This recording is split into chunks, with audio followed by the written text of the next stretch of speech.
Hey, it's Mrparka here with my buddy. I call him Cage. You guys know him as Keith Voigt Jr. You don't know him at all. You don't know me. You don't know him. We're just here to do a video. He came down for the weekend and we just hung out, ate like garbage, and watched a bunch of movies. We watched like 4 movies. Wanted to talk about them. Stuff that we probably typically wouldn't talk about in my videos, but it was fun. More mainstream. Yeah. A little bit more mainstream than usual. Yeah, but Killing of America I probably would review normally. But the 4 movies are Greasy Strangler, Killing of America, what was the other ones? Neon Demon, and King Cobra. I guess we'll start with Greasy Strangler. Yeah. We actually had a UK Blu-ray import. It's coming out from Film Rise in the US, but it's a BDR. I know some people don't care. I don't really care. I just wanted to see it sooner. Ridiculous. It's a goofy, weird, gross out movie, but it's endlessly quotable. It's hilarious, but it's so bizarre at the same time. It doesn't make any sense, and you'll constantly be repeating to the lines to your friends all the time. And it gets funnier as you see it more. I saw it 2 times already. It was better the second time around. And it's also better to interact and just repeat. Watching it by yourself might not be the way to go. Yeah, it's definitely like a crowd pleaser type movie. It's really stupid, but the first act's way stronger than the rest of the movie. The ending really gets all artsy. Way bizarre. It gets all artsy. Yeah, like way bizarre.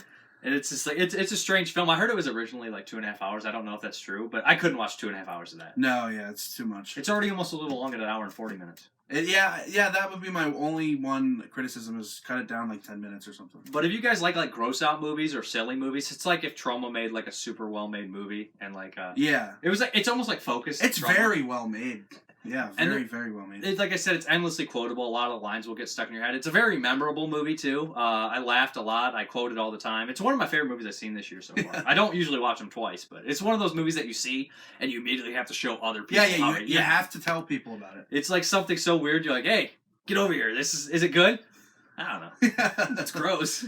It's not very gory at all. A little bit. It's cartoonish. It's cartoonish. Like Basket Case 2 or 3 gore. Yeah, but it has gross out moments. Yeah, real gross. Like showing weird, gross prosthetic penises and just like old man ass and farting and just the nose thing. And the severed nose and just grease everywhere. Greasy and just. Hey, this isn't right. This needs more grease. Yeah. That's not right. I bet you think I'm the Greasy Strangler. The soundtrack's really good too. Yep, good soundtrack. Good performance. All the actors. Top-notch acting in such a ridiculous movie. I loved everybody. It'd be hard to make that movie. Oh yeah, really weird stuff. I'm surprised who paid for it. Elijah Wood paid for part of it. Elijah Wood paid for part of that movie. Makes me like Elijah Wood. Elijah Wood's cool. Maniac and all the other stuff he did. His Artsploitation. Todd Road. He owns Artsploitation. He owns that whole company? Yeah. I didn't know that. That's why I'm surprised they didn't release it. Strange.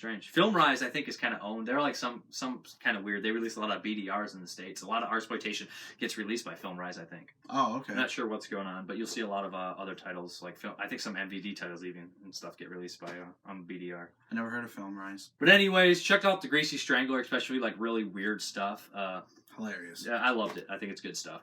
And then what's the next one? Killing of America. We watched the next morning. Yeah, and that was sobering. Even though we were sober the whole time. Yeah, it was. That's an intense movie, man. Yeah, it's kind of a movie. Really, it's really about gun control. It's a whole movie. Like it's a movement, like trying to get you to register your guns and stuff like that. And it's kind of weird because America's such a unique country that it's founded on guns. Yeah. So and it's the only country where we have like a lot of gun violence because everybody has a gun. I mean, it's so much easier to shoot somebody than to strangle them, right? Yeah. I mean, but yeah, it's a really interesting documentary that like chronicles violence from like the assassination of John F. Kennedy and gets into more modern serial killers like Edmund Kemper, Ted Bundy, Dean Corll. Especially it's interesting seeing Dean Corll and Edmund Kemper because they're not like the big heavy guys like Gacy or Bundy or Dahmer. There's even other ones that we've never even heard of. There's a couple guys in there. Like it was pretty cool because I like to learn about serial killers. I like to learn about history, especially, and just the strange things like that. And I like the true crime stuff, and I do like like if I see something that's real, that's extreme, but I'm learning at the same time, I'm fine with it. I'm not big into watching just exploitation, like watch this guy get his head chopped off for no reason. I'm not into that real violent stuff, but this movie has like a message and a social commentary, and it has a great soundtrack, and the way it's put together, it really kind of it almost just breaks your heart to see all this violence in America. The ending's very emotional Because it starts with JFK and ends with John Lennon's assassination. Yeah. It's just very sad. Very sad movie, very well made. We didn't get a chance to watch the Japanese movie. We only watched the English version. We watched the English version, but there's a bunch of stuff on there. It's Severin movies, just got released. One of my favorite releases I saw so far this year. Yeah, it's definitely very well made. I like the cover. There's lots of good bonus features as well. Yeah, we didn't get a chance to dig into Greasy Strangler has like no bonus features. It has audio commentary, which is cool. But I don't even know if the film Rise one from the other one will. But Greasy Strangler, just so you guys know, is region locked. It's region B, I think. It says on the back. But yeah, Killing of America is highly recommended. They both are. One criticism. Spent too much time on the JFK stuff. It felt like I was in history class. I liked it because it was the catalyst. I liked it, and it's a small criticism. I love the movie. I'm going to buy it, but like that would be my one criticism. I do like I'm in history class because I can't afford school no more. Okay? I can't afford to learn. He's poor. I'm poor. Give me something for free. No, it was good. It was. I want free stuff. Tugged on your heartstrings. Not too graphic either. It was graphic. It had graphic parts, but was not really like Faces graphic. of Death. But it was not. It was exploitative, but it was like Cannibal Holocaust exploitative, where it had to hit you over the head to get your attention. It had a message. It had a message. It's not like just like, hey, you guys want to watch this baby get raped and laugh about it? Exploitation, where it's like, no, this isn't even well-made film. And I'm not talking about Serbian film or anything, but there's a lot of movies like that where it's just extremity for extremity's sake, and I don't like that crap. If you're gonna be extreme, it better be good.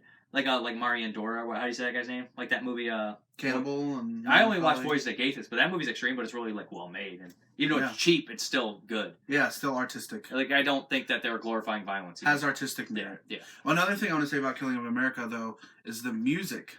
Oh, there's like said 3 or 4 soundtrack. songs in it though that would cost so much money. John Lennon, a Buffalo Springs. John Lennon music. Is that Buffalo Springs? Yeah. I don't know, but I know what you're talking about. But yeah, it's like the money that Severin must have had to pay for that music was. I don't know how that works. I do think they might have got some breaks because some people might agree with their political message. But John Lennon though, I don't know, man. I don't know. And that's the record label's own. They don't care about anything like that. There's like you gotta, they just want the money. Yeah. So we don't know though. Just a little side note. What was the next one? Neon Demon. I love the Neon Demon. Third time seeing it for me. That's the first time I saw it for me. It's a gorgeous movie. Looks great. I wish I would have saw it in theaters. But Refn's cool. I've only seen Bronson, Drive, and Only God Forgives, and I probably think I like Only God Forgives the best. See, and that's people's least favorite. I like it. I mean, it's just crazy, violent, and colorful, and I do think that Revan stepped up. Revan, or how do you say it? Refn. Yeah. He stepped up his dialogue game in this one. Like, the dialogue was strong. And like Only God Forgives, it's not a talking movie, it's a visual movie. And Neon Demon is a visual movie, but the talking is the dialogue actually seems realistic in it. So what's your criticisms of it? I don't know. It is definitely a long, slow movie, slow burn movie. I don't really have any criticisms. I don't think it's bad. It's just not something that I would keep rewatching.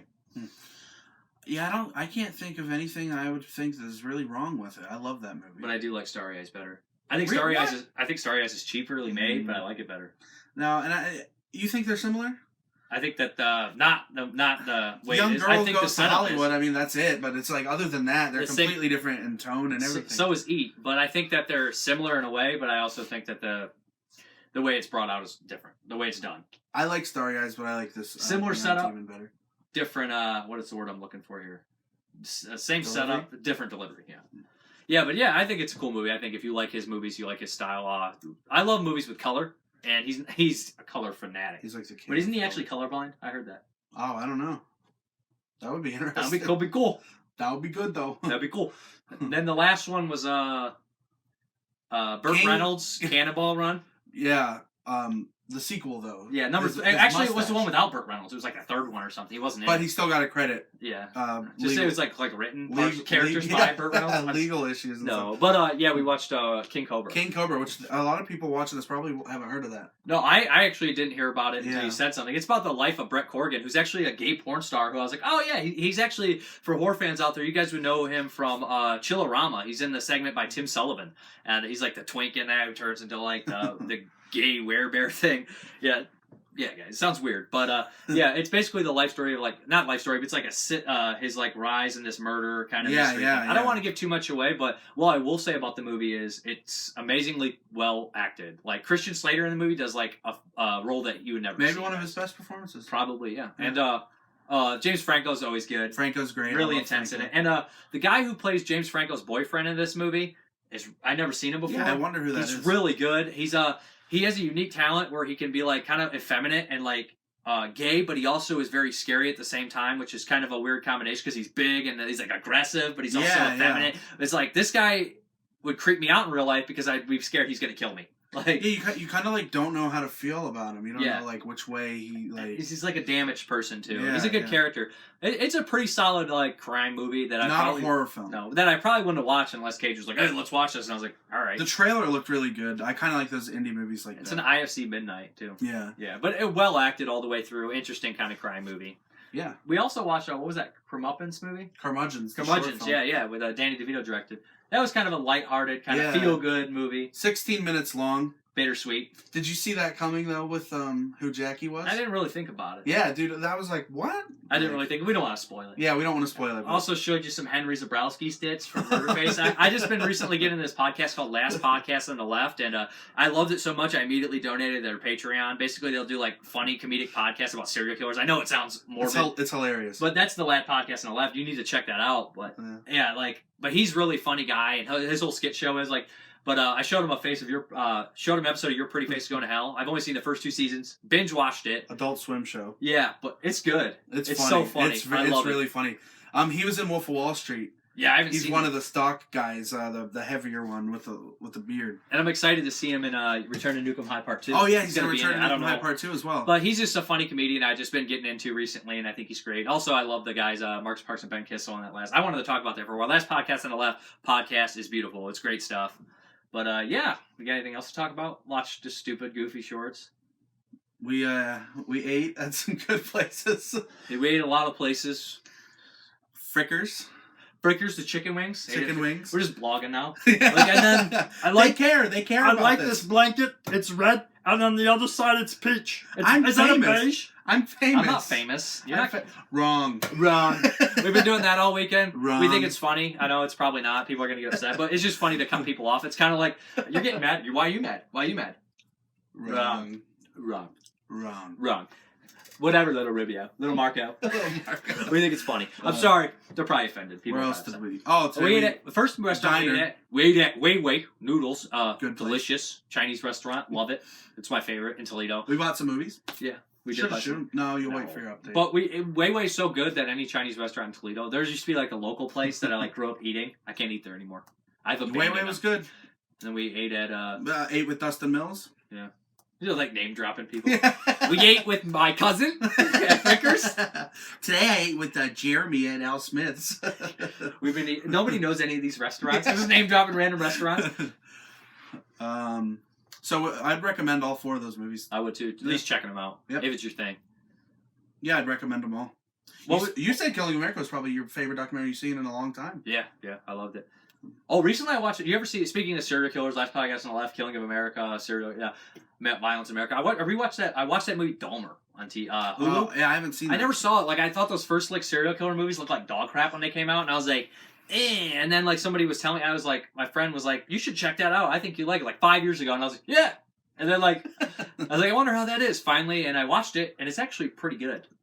You ever seen the Secret Life of Jeffrey Dahmer by Intervision? They released that. Probably not. It's like a late '80s, early '90s serial killer movie. Actually, the main star of Blood Diner I've seen the Dahmer. movie. He's Dahmer, the main star. And that isn't that weird casting? That is weird. But he's actually really good in it because he's like big and scary. Well, it's crazy. Jeremy Renner is Dahmer in that one, right? And he's the one in the 2002 one. Yeah, the 2002 one, and the Mark Ruffalo's in Zodiac and stuff. So that's kind of weird. But the Zodiac had money. That was a David Fincher movie. Yeah, true. Yeah. Well, there's multiple Zodiacs. Yeah, David Hess is in the Zodiac movie, or is he not? BTK killer, isn't he? I don't know. There's a lot of those bad serial killer movies getting made by like who is that guy? Ulay Lamol. He did like 20. Yeah. People hate him for some reason. His first movie, Tenderness of the Wolves. That's the serial killer movie. Great. You reviewed that. Right? Great movie, man. I want to get that. It follows the serial killer Kurt Staub, and he's just like this weird. Yeah, he's like this weird pedophile pervert, and he's just like it's back in like a real like hard time in the country, so he can get away with it because he'd like pay the cops, and he's like a snitch and stuff. Really weird movie, really creepy. My understanding is it's a lot like M. Oh yeah, M. Yeah. M's good. I never watched M. They quote M at the beginning of Murder Set Pieces. Really? Yep. The little girls chanting. It's like nasty man in green will come, he'll chop you up. You remember that from the director's cut? I haven't watched Murder Set Pieces in like 10 years. Great movie. We almost watched that this weekend. I haven't seen. I got the. We should talk about that extended cut. Theatrical cut. Yeah, the theatrical cut has all the stuff in it. There's a Spanish version of Murder Set Pieces. You can get it on eBay. It has the Universal logo on the bottom right corner. Otherwise, it looks like the American DVD. It has but it 3 has Universal. laurels. Yeah. And then the Universal logo on the bottom right. And that is the theatrical version, which is 105 minutes, which has everything. And it's region free. It's region free. Has the coolest main menu, which I mean people probably don't care about. But yeah, it's everything. It's better. It has more gore than the director's cut, even. More gore. Mm-hmm. Wrong. What was your favorite movie, you think? From that we watched? Yeah.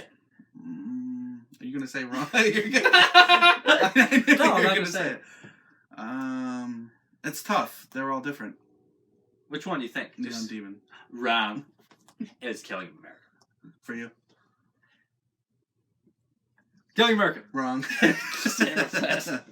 All right, I think we talked enough. We're babbling now. I'm just gonna stare at the camera for 5 minutes and close this video out.